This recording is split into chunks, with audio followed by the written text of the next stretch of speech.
Here we go. Today, I'm going to start with my all-time favorite topic, LeBron James. Then I'm going to talk Luka. Then I'm going to talk about whatever happened to Kevin Durant and the Phoenix Suns. Then I'm going to talk about how Jerry Jones had better make a splash this offseason, and he better make it fast.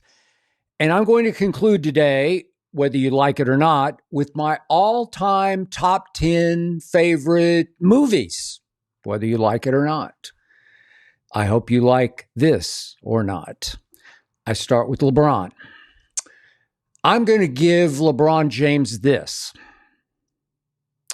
It is always something with LeBron bleeping James. Every game, he creates some kind of subplot. This is either during or after the game, and every time it's something I didn't see coming. That's why I always call LeBron James the most interesting man in sports, not just the NBA, in sports. And today I'll take it a step farther. He's the most interesting man in the history of sports. Now, I always said about Michael Jordan that every time I watched him play, he pulled off something that just made me say, I'm not sure I've ever seen that before. But those somethings were always basketball plays. LeBron has the gift of creating in-game and post-game narratives, Hollywood subplots, shockingly creative and inventive storylines, to me, often worthy of Oscar nominations for Best Original Screenplay. I'm not saying these plot lines are premeditated or somehow staged by LeBron. No. His ability to make news during and after games seems to be another of his basketball gifts, maybe his rarest gift of all. And if, in the end, pro sports are just another form of entertainment, of escape for the mass of men and women who lead lives, as Thoreau said, of quiet desperation, if NBA games are just the unscripted version of movies, unstaged reality shows, then LeBron James is one of the greatest entertainers ever. I'm talking about up there with Denzel and Brando and Jack Nicholson, whose courtside seat presence used to lift the aura of Laker home games into that epic Hollywood level. Now, LeBron's mere presence on the court does exactly that. And obviously having Luka Doncic as his new teammate, that it just elevates Laker games into the cinematic stratosphere. It's like what Bogey and Bacall used to do in the golden age of Hollywood for movies. And I'm not exaggerating. I do not miss a LeBron-Luka game. It's must-see TV. It's truly, from my heart, privilege and honor to watch. This is obviously a magical pairing. The greatest passing partners ever, two Magic Johnsons playing together. Now, Luka, he just turned 26 on Friday, is now the slightly better player, but LeBron at 40 is still the bigger gate attraction. He's still the face of the Lakers. And still, whether he likes it or not, he's the face of the NBA. To this day, face of the NBA. Laker games still revolve around the plot twist created and driven by LeBron, not Luka. So the Lakers, you might remember, recently lost at home to Charlotte, which came in to the game with the NBA's second worst record. I was just blown away by this, but you know what happened. Were you ready for this? Out of shape Luka faded in the fourth quarter, as he's done several times of late. He wound up shooting 1 of 9 from 3 that night against Charlotte, woeful Charlotte. LeBron saved the Lakers by scoring 16 in the fourth. Then impossibly, but predictably, LeBron found himself open, pretty much wide open for 2 last-second three-point shots to force overtime. And LeBron managed to miss them both. The poor man is a flawed superhero. He was born without a clutch gene. Said it before, I'll say it again.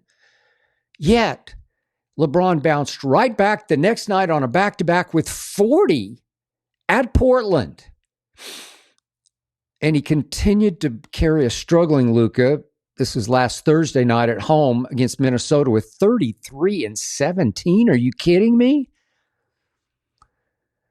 Luka has brought out what to me is the year 22 greatest in LeBron. Not that he's playing the greatest ever, but however great you can be in year 22, he is that. Because Luka is now perceived as the man in LA, which obviously lessens the pressure and expectation on poor LeBron, who has always struggled to bear up under pressure and expectation, especially in the postseason. And we're not there yet, so we'll see how that plays out. But so it was right after that Minnesota win, as I was sitting right here in this same seat, lauding and applauding LeBron James during a video that I was taping and posting. LeBron was sitting in front of his locker, in front of the gathered media, blasting NBA media coverage as too negative. What? LeBron said Anthony Edwards was right to say that he, Ant-Man, doesn't want to be the face of the league because, as LeBron said, why do you want to be the face of the league when all the people that cover our game and talk about our game on a day-to-day basis shit on everybody? That's the word he used, shit on everybody. What?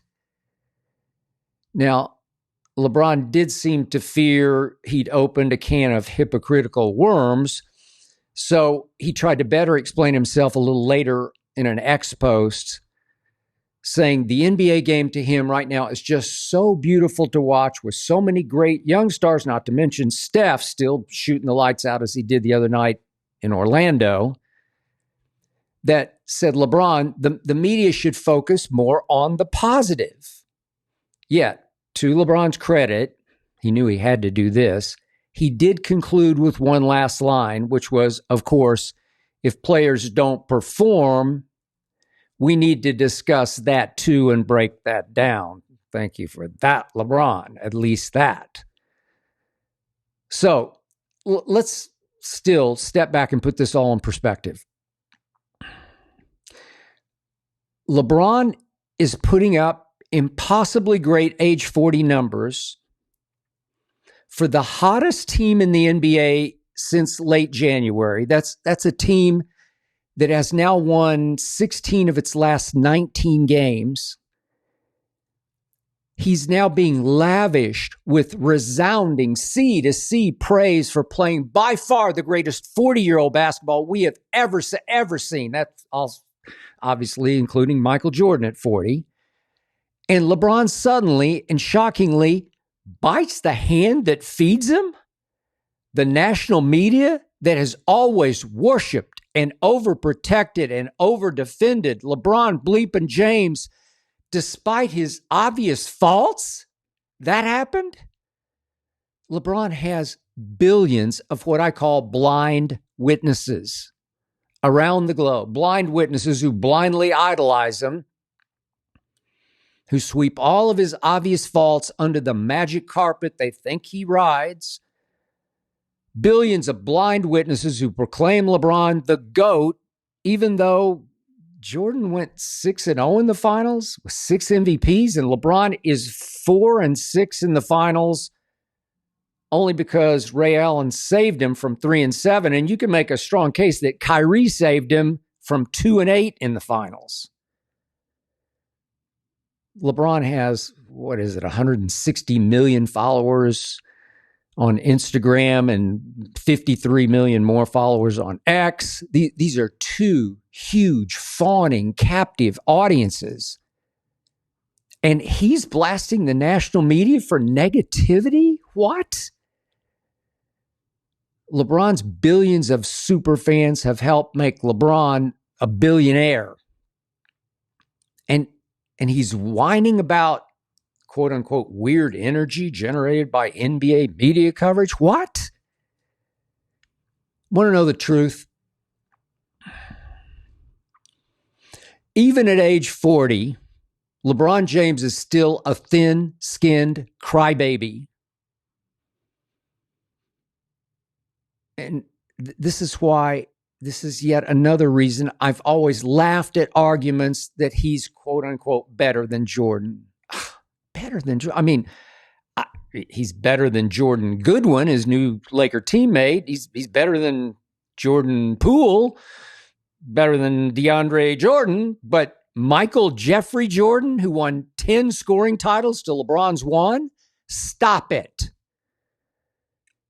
Michael Jordan was the mentally toughest athlete I have ever known, and I did get to know him a little when I did cover his Chicago Bulls teams in that Last Dance season in Chicago, 1998.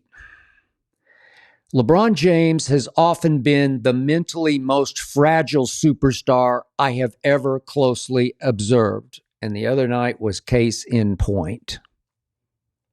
You want the absolute truth here? What deeply eats at LeBron, who does have supremely high basketball IQ, I'm talking about genius level IQ. What deeply eats at LeBron is that he knows deep, deep down, he'll never be viewed inside the game as better than Jordan. And that in LA, he will never, ever be as beloved as Kobe, never, ever be viewed as more valuable than Magic was or Kareem was or Shaq was. In the end, it's just as simple as that. So, the other night we got wah, wah, wah, wah, wah from LeBron when you least expected it. They're the hottest team. He's on the hottest 40-year-old roll ever. I mean, talk about spoiled rotten. Seriously, how many journalists or commentators have told the absolute truth about LeBron, if you will, the way I have? I'm talking about the great and the not so great truth. I do both. I often say LeBron is still the best passer in basketball. Luka's close, but LeBron is better.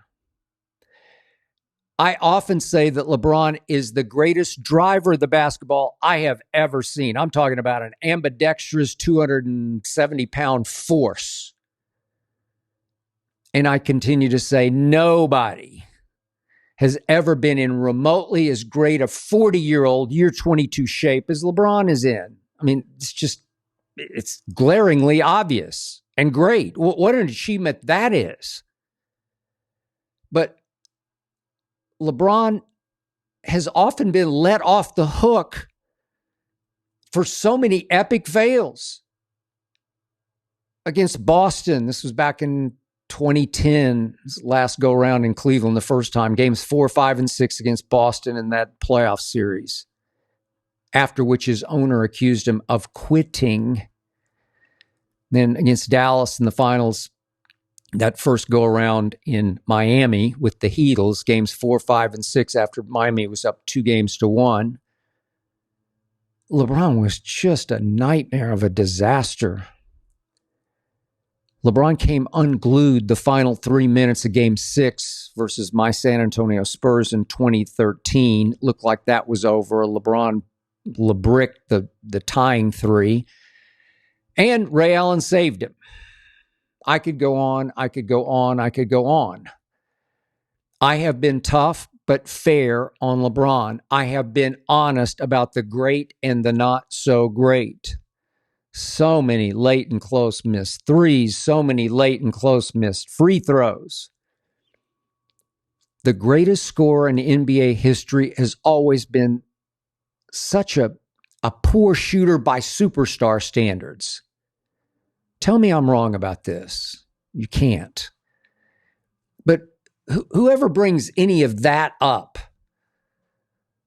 now, to LeBron's point about understanding why Ant-Man doesn't want to be the face of the league. Come on, Ant-Man has won exactly nothing. In the playoffs last year, Ant-Man kept disappearing in fourth quarters, even got so overwhelmed during one fourth quarter. You remember this? He had to retreat up the tunnel for oxygen because he was hyperventilating. What? The T-Wolves obviously did not make it to last year's finals. They have been a disappointment until just here lately this year. Yet I kept hearing after last season about young Jordan, Ant-Man, young Jordan, really? Next thing I knew, he was in every other national TV commercial. He even played Santa Claus in that Sprite commercial. I did like it. I thought it was funny. But now he's feeling the pressure to live up to what he's obviously not yet capable of living up to. He's a technical foul waiting to happen. He just got suspended a game for getting way too many too quickly. No wonder he says he doesn't want to be the face of the league. He doesn't want that label emblazoned upon him just yet. No, LeBron, you're still the face of this league. You're still the face of the Hollywood Lakers. To use your word, nobody in the media is shitting on you with weird energy. Come on, LeBron, the Luka for AD trade was the best thing that could have happened to you. This has changed late career life for you. What a charmed and blessed life you have. I mean, your son is even now a Laker teammate. Sometimes he gets to travel with you to road games. So what if you'll never be better than Jordan or more beloved than Kobe? You are the most entertaining player ever in any sport. During and after games, your plot twists always amaze and always amuse me, even when you inexplicably, unexpectedly whine for no reason at all. Quick sip of the breakfast of champions.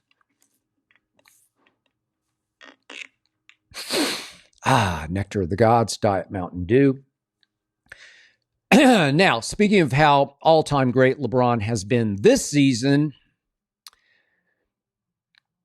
it's come to this point that now on a nightly basis, I hear commentators rave about how hard LeBron has worked to become a better shooter. The other night on ESPN, Richard Jefferson, who of course played with LeBron, who loves LeBron, just gushed about how much time and how much effort LeBron has put into improving his jump shooting. Way to go, LeBron. No doubt LeBron has shot it much better both last season and this one, from three and from the free throw line.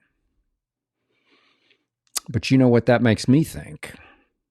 And this is not a nitpick. This is a bolder pick. This is an extremely fair and valid, biggest picture question about the NBA's greatest scorer ever. Why didn't he work to improve his shooting after his rookie year? Or after his second year? After his third year? He finally improved his pathetic shooting in year 21 and 22. Think about that.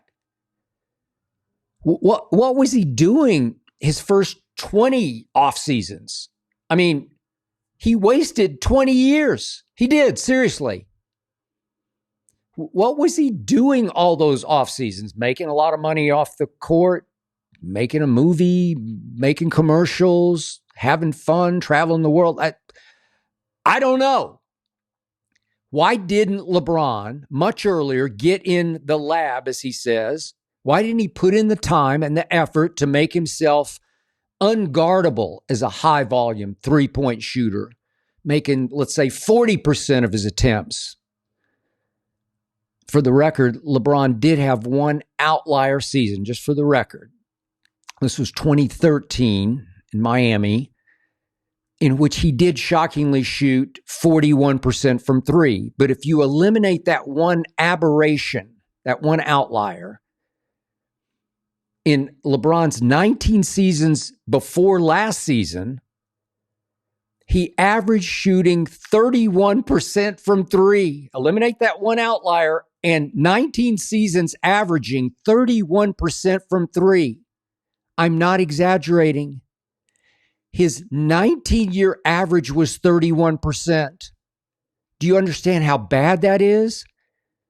But last season, LeBron shot 41% from three. And this season, he's at 40% from three. That is amazing. But where was that for 19 years? Help me out. 19 years. 31%. LeBron is a career 35% from three. In NBA history, that ranks 418th. Think about that, 418th. That's just awful by LeBron standards. It's just so beneath his greatest scorer dignity. And billions of people say he's the GOAT? How? Why? Now, free throw shooting. LeBron bleeping James is a career 73.6% from the free throw line. In history, that ranks 685th, 685. Just abominable for a player of LeBron's magnitude. But over the last 4 seasons, 76%, 77, 75. Now this year's 76. What staggering improvement. Not great, but still staggering improvement, considering that in 2019, 2020, 2021, as a Laker, all 3 of those years were under 70% from the free throw line. That is staggeringly pathetic for the NBA's all-time leading scorer. And without going into gory detail here, without looking like I'm piling on, please understand that LeBron has always been a fairly high-volume three-point and free throw shooter. So just think about how much he could have helped his teams if he had improved his shooting, 15, even 20 years ago. Think about how much better he could have been in postseasons if he had been able to trust himself more from three in the free throw line. Think about how much better LeBron James could have been in the playoff clutch, in the big late and close moments, if he had put in the work to depend on himself more in big late game situations from three and from the free throw line. Tell me I'm wrong about this. You can't. As hard as LeBron is known for working hard, as much as he always says, I put in the work. You got to put in that work. I'm just not sure he ever really committed in the off seasons to becoming a better shooter until year 21. I'm talking about being driven early in his career to improving his jump shot by, let's say, working with a shot doctor and by shooting several million technically improved shots through the offseason until he could trust and repeat it during games and especially during playoff games. That's what Magic did early in his career and what Jordan did.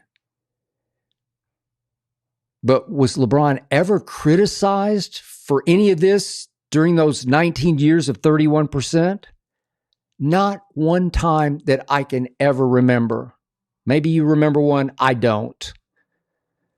So I now wholeheartedly agree he deserves to be congratulated for his amazing shooting improvement in years 21 and 22. I mean, his form just looks so much more textbook, just so much pure, just so right.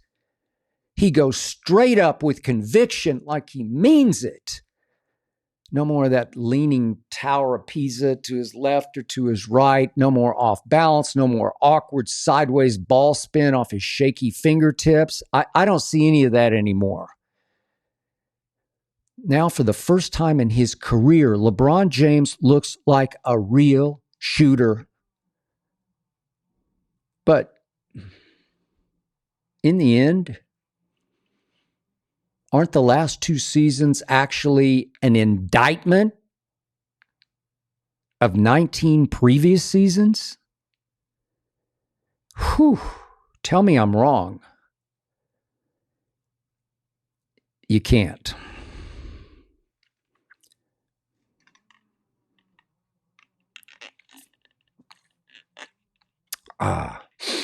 Breakfast of champions. This is what irritates and amuses me about Luka Doncic.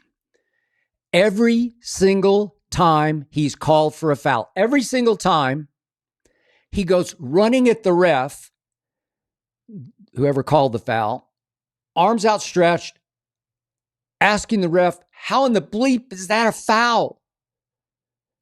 And as soon as said ref turns away and ignores Luka's plea, Luka turns to the bench, circles his index finger, demanding that JJ Redick call time and challenge. Challenge. I didn't do it. I didn't foul. And almost every single time I watched the replay, Luka did commit a pretty blatant foul. I mean, Sunday night against the Clippers, he stripped Kawhi, but I see the replay. He just blatantly hacked Kawhi across the arm. And then he went melodramatically running toward the bench. Challenge. And JJ and the coaches kind of look at him like, not this time. We'll save it for next time. The point is, Luka truly believes he is incapable of committing a foul. He truly believes he's just so much basketball smarter than anyone else on the court. That's refs, coaches included, and he probably is, other than LeBron. But this is what JJ Redick calls Luka blackouts. JJ says it's like some inner demon takes over in a good way, or I might say in a great way. So Sunday night, Luka finally broke out of his three-point shooting slump in the first half. And every time he made one, I think he made 3 in the first half, he's just screaming his guts out at somebody. I don't know, just screaming at somebody. I don't know if he's screaming at fans or Clippers on the floor, Clippers coaches on the bench. I don't know for sure. Then he makes a shot. He gets the call and one, and he just primal screams, "There, take that." I'm not sure who he's screaming at, and it doesn't really matter. Luka's mad at the world anger is the new driving force of the Los Angeles Lukas. Luka is the smiling assassin. He fake smiles. He forces smiles to avoid technicals and to avoid fights. But he often plays smiling mad. I have said so many times, I like LeBron best when he plays mad, but he rarely plays mad. He did get mad the other night against the Mavericks when they visited without AD. Remember in the second quarter, Najee Marshall made a little baseline jumper over LeBron, and Najee Marshall had the audacity to give LeBron the too small as they ran up the court. What are you doing? I immediately tweeted, "Bad idea, Najee." LeBron remembered. LeBron saved a gas Luka again in the fourth quarter by scoring 16 mad points. Then at the final buzzer, LeBron ran angrily straight off the court and right up the tunnel. Maybe it's childish, but I loved it because it was LeBron playing mad. I love LeBron playing mad. I do not love Luka arguing every single call. Just wears me out. But you know what? I guess I better get used to it. Quick thought about a great NBA player who twice in finals has owned LeBron James. I'm talking about Kevin bleeping Durant. Remember that? The Golden State Warriors had blown that 3-1 lead. And they all piled into a private plane, starting with Steph, flew all the way across country, July 3rd, out to the tip of Long Island, where they met with Kevin bleeping Durant and got down on bended knee and begged him to please come save them against LeBron. They knew they could not beat LeBron by themselves. I'm talking about Steph and Draymond and Clay. And everybody condemned, except me, Kevin Durant for joining forces with the Golden State Warriors, leaving behind his little buddy Russ in OKC. And I was okay with that move because Kevin was going into year 10. Kevin didn't have a ring. Kevin decided, as I was told, that he'd never win a championship with Russell Westbrook as his primary decision maker, and I seconded that emotion.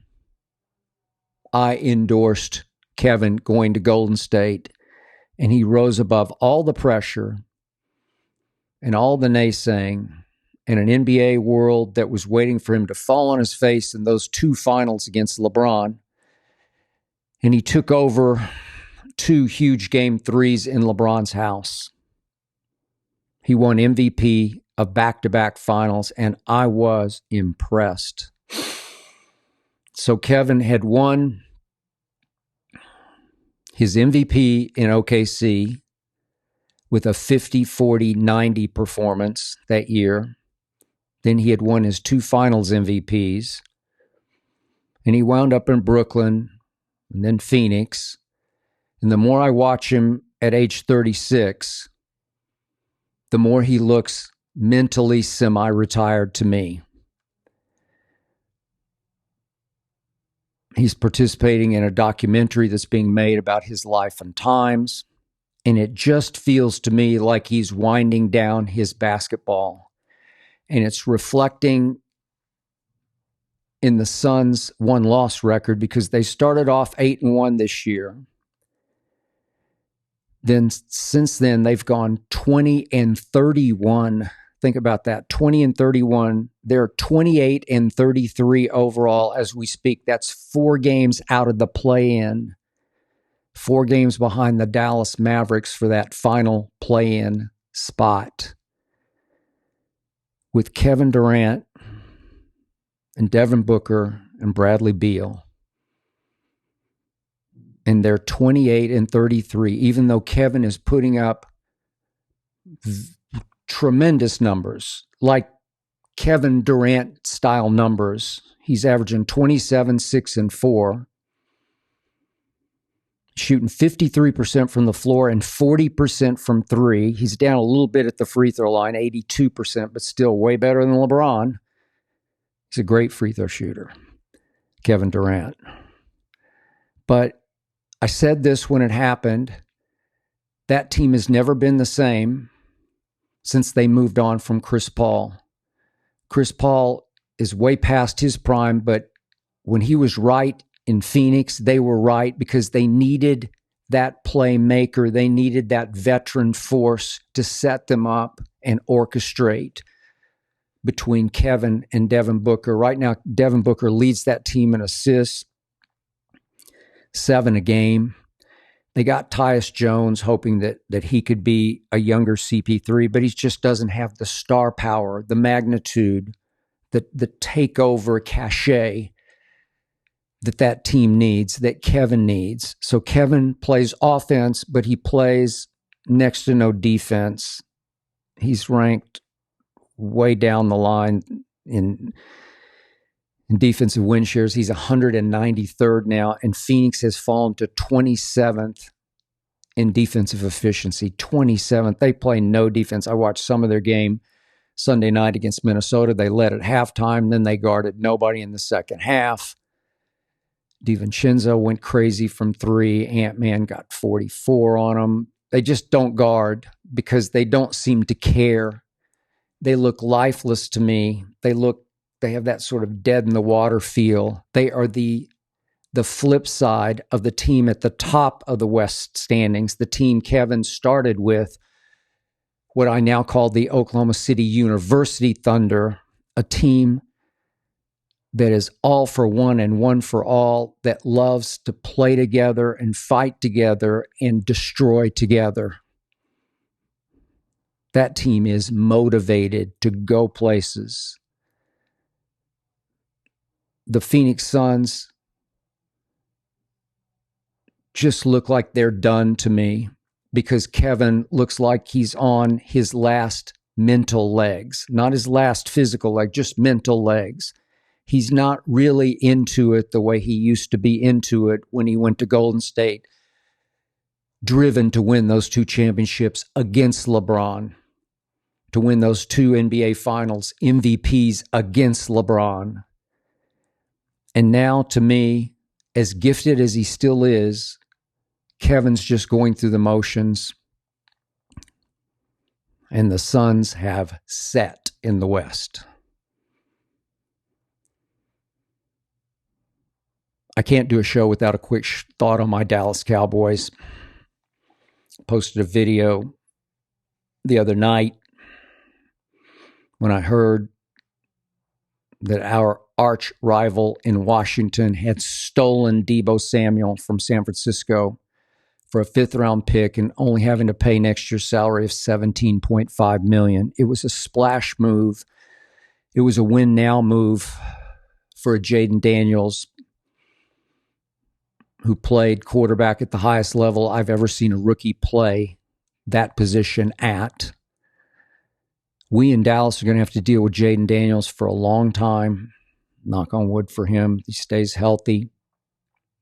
I don't know, 15-ish years, 20 years. We already have to deal with Jalen Hurts and his GM, Howie Roseman in Philadelphia, reigning Super Bowl champs. And now I'm scared to death that Shedeur is going to wind up a Giant. I don't know why Tennessee wouldn't pick him, but that's a whole nother story that I have shared with you. But if he does wind up in New York and we have to play him twice and Jaden twice with Deebo on top of McLaurin, and we have to deal with Jalen in Philly twice a year,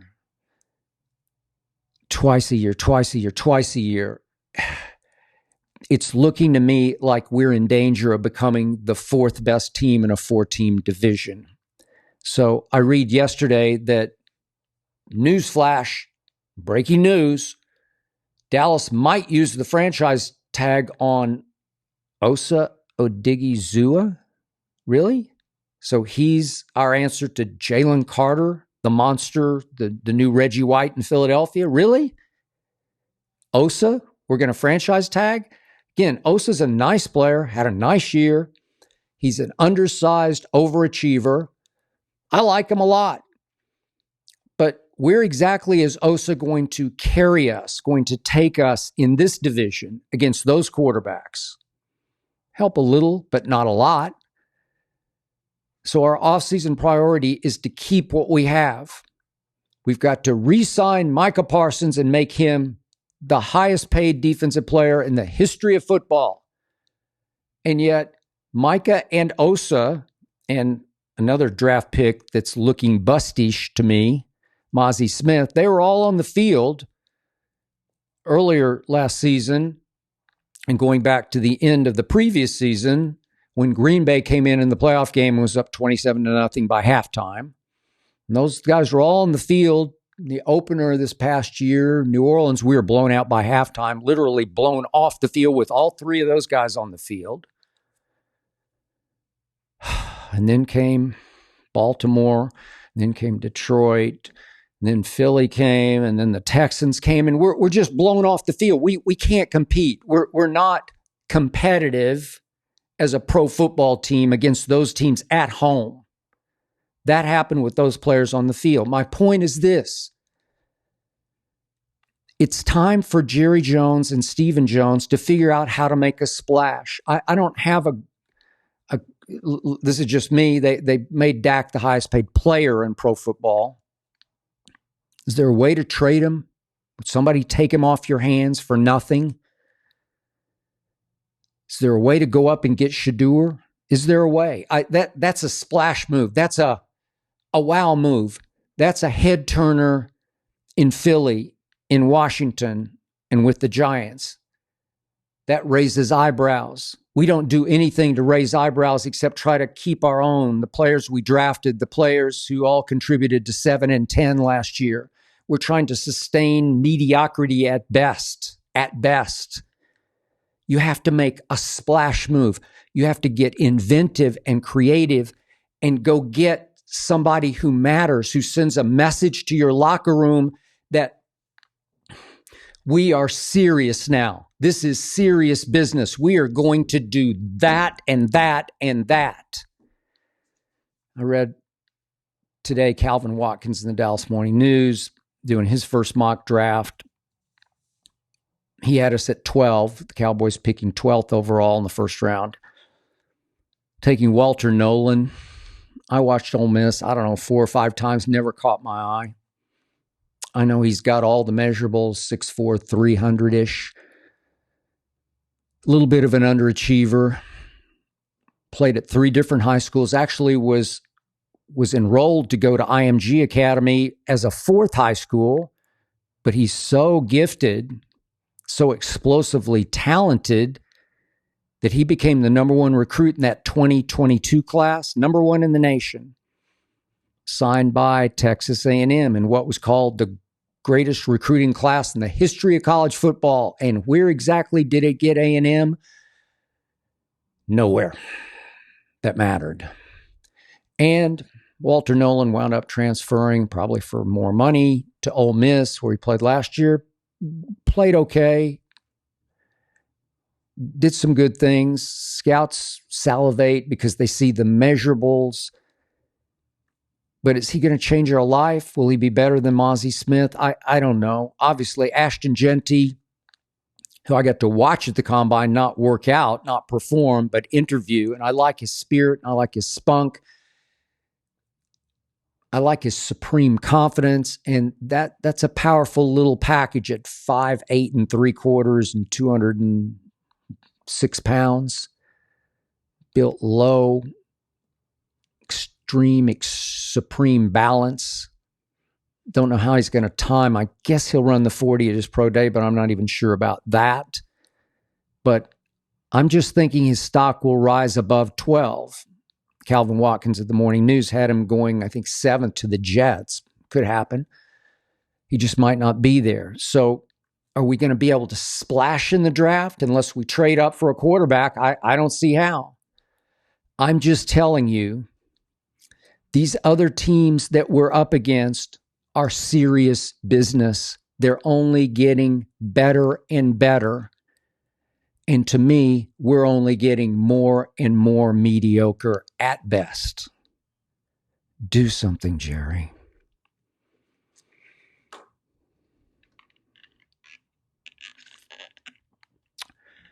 Okay, suffer me this, indulge me this. The other night, Ernestine and I were out having dinner here in LA with some friends of ours. And as the Academy Awards approached, I was asked at dinner, out of the blue, to name my all-time top 10 movies. Huh? My top 10? I got to tell you, over dinner, I really struggled with this. I mean, I love Die Hard. I've made it clear. Great Christmas movie. I could watch Die Hard tonight for the 877th time, but all-time top 10 movie? No. Now, I can recite just about every line from Anchorman and Caddyshack right up at the top of my all-time comedy list. But all-time top 10 movies? Sorry, I just can't. So, allow me to potentially waste your time with my all-time top 10 movies. It's possible you'll lose respect for me, however little respect you had for me in the first place. It's also possible, given your age, maybe your knowledge of the cinema, You might even gain a touch of respect for me. I don't know. And frankly, my dear, I don't give a damn. That's a Clark Gable to Vivian Lee line from Gone with the Wind, which did not make my all-time top 10. So here goes. I'm going to go from number 10 down to number 1. Drum roll. Now, I did consider Die Hard, considered it hard for number 10, along with several Hitchcock films, Rear Window and Psycho. I saw Psycho once in the theater, and I still haven't recovered from seeing Psycho in the theater. But Hitchcock's movies are like little ditties to me. They're clever little ditties. They're not all-time top 10-ish. So for me, number 10, you ready for this? Is Passion of the Christ. That's Mel Gibson's real, raw, dark, haunting, bloody depiction of the capture, the mock trial, the torture, and the crucifixion of Jesus. It was called by Entertainment Weekly the most controversial movie ever made. Jim Caviezel as Jesus is spectacular. Monica Bellucci is Mary Magdalene. Extraordinary. They speak Aramaic. They had to learn Aramaic for the movie. It's all subtitled. It's in Aramaic. I watch it every Easter and find it increasingly riveting. Number 9. This is my all-time favorite Western, by far. I'm talking about Sam Peckinpah's Pat Garrett and Billy the Kid, starring Chris Christopherson and James Coburn, and featuring Bob Dylan as Alias in the movie, and featuring his song Knocking on Heaven's Door as the theme song for the movie. It also has every great cowboy character actor you have ever seen in any cowboy movie. Slim Pickens, Chill Wills, Jack Elam, Dub Taylor, Harry Dean Stanton. I could go on and on. This is what the Old West was really all about. And you've probably never even heard of this movie, if I have my guess. Sam Peckinpah was a genius. And this is even better than his more famous cowboy bloodbath, The Wild Bunch. This movie has more heart and more tragic soul, more death of the West soul, along with plenty of slow motion Peckinpah blood. Ernestine and I have 3 pieces of artwork from this movie hanging on our living room walls as I speak. She loves it almost as much as I do. Christopherson is a stud as the kid. Number 8, The Hustler from 1961, starring Paul Newman as a pool hustler called Fast Eddie Felson, and Jackie Gleason as his arch rival, Minnesota Fats, and George C. Scott as a nasty, evil villain, one of the nastiest ever. Parts of this movie are just hard to watch. It's tragic and it's violent. But listen, trust me on this. The final shootout between Fast Eddie and Fats is the single best scene I have ever seen in any movie ever. And I've watched a whole lot of movies in my time. I dare you to watch it and tell me otherwise. This was the great Paul Newman at his man's man greatest. Get chills just talking about it. Number 7. Blazing Saddles, the only comedy in my top 10. This is from 1974, but it was way, way, way ahead of its time in scathing racial and racist commentary. Script was written in part by the great Richard Pryor. This was the one Mel Brooks comedy that really mattered. But it is a comedy. It is fall down funny from start to finish. Cleavon Little as a black sheriff in the Old West. Gene Wilder as a broken down gunslinger alcoholic called the Waco Kid. Alex Karras, the former Detroit Lion football player, as Mongo. With an all-time inspired movie within a movie ending at the legendary Grauman's Chinese Theater out here in Hollywood. What? Trust me, inspired from first scene to final. Number 6, Annie Hall.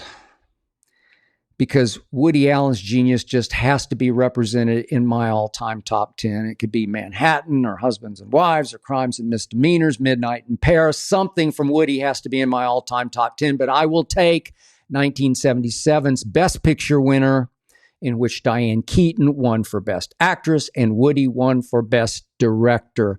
It's just so clever, so life smart. Rare gem. Number 5, The Graduate, 1967. The great Mike Nichols won for Best Director.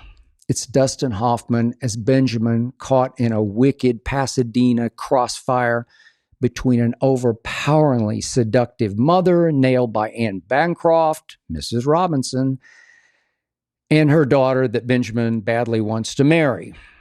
The final scene, in which Benjamin wrecks Elaine's wedding ceremony at this church, is, trust me on this, it's all time, along with an epic soundtrack by Simon and Garfunkel. Number 4 is Training Day, 2001. Denzel, of course, won Best Actor. Ethan Hawke nominated for supporting. The great Antoine Fuqua directed. Snoop had a small but memorably impactful role. And this is how much Training Day impacted me. It's so intense that after I saw it on the big screen in the theater, I was never able again to watch it on cable. It's just too intense. I just want it to sit in my psyche where I can savor it. I don't need to see it again. I saw it once and it deeply affected me, and I want it to live forever in my psyche just the way I saw it on the big screen. Denzel is such a good man in real life who is he just so convincingly plays such a bad guy in this movie. Shockingly corrupt cop who played God in the neighborhoods he patrolled. Now that was acting at the highest level. Number 3 is Casablanca. Humphrey Bogart, Ingrid Bergman, movie stars of the highest order. And their sad story of wrong place, wrong time love plays against the backdrop of the Nazi occupation in Paris. It climaxes the final sacrifice that Bogey makes at the airport as Ingrid's about to escape on a flight out to Lisbon from Casablanca. Classic song as time goes by, classic lines. Here's looking at you, kid. And of all the gin joints and all the towns and all the world, she walks into mine. Play it again, Sam, which is actually just play it, Sam. They don't make them like Casablanca anymore. I've probably watched it, 30 times. Number 2, you might laugh at this one, but I don't. The Wizard of Oz, 1939. It's a kid's movie for adults. Somewhere over the rainbow. Toto, I have a feeling we're not in Kansas anymore. Is it a concussion dream suffered by Dorothy during a tornado? Or did she actually really recruit a team of misfits to defeat the Wicked Witch in Oz, the ultimate underdog story? Those flying monkey men, they still scare me. Scared me when I was a kid, scare me as an adult. Toto, Dorothy's dog, finally does expose the wizard as a fraud, false prophet. There are lots of those out in the real world. Yet the wizard does convince the Cowardly Lion and the Tin Man and the Scarecrow. They already had courage. They already had heart. They already had brains. The Wizard of Oz gets me every time I watch it. I could watch it tonight and be moved by it. Does Judy Garland ever play it with courage and heart and brains? Which brings me to my all-time number 1 movie. Drum roll. Chinatown, 1974. This was the last big movie star movie Hollywood ever made. This is a bigger, even better Casablanca with far more provocative plot twists, from a script mostly rewritten and directed by Roman Polanski. This was Jack Nicholson and Faye Dunaway at the height of their legendary big screen magic and magnitude, just dripping with power and sex appeal. These were the ultimate movie stars of their times, of any times. They're making the ultimate Hollywood movie that revolves around incest and stealing the precious water supply in 1930s Los Angeles. Nicholson nearly gets his nose cut off. The bad guy ultimately wins. Tragic ending because, well, it had to end that way. I highly recommend a book that was recently written about this movie called The Big Goodbye, Chinatown and its last year, and the last years of Hollywood. Chinatown and the last years of Hollywood. I highly recommend Chinatown if you've never seen it. The other day I was running on the treadmill. I was flipping around trying to find something to get me through the hour. And there it was, Chinatown. And Ernestine walked by the treadmill and said to me, "You're watching Chinatown again?" I just might watch it tonight. That's it for today's show. Thanks to Tyler Korn for producing, to Ernestine for overseeing, and of course to Hazel for approving.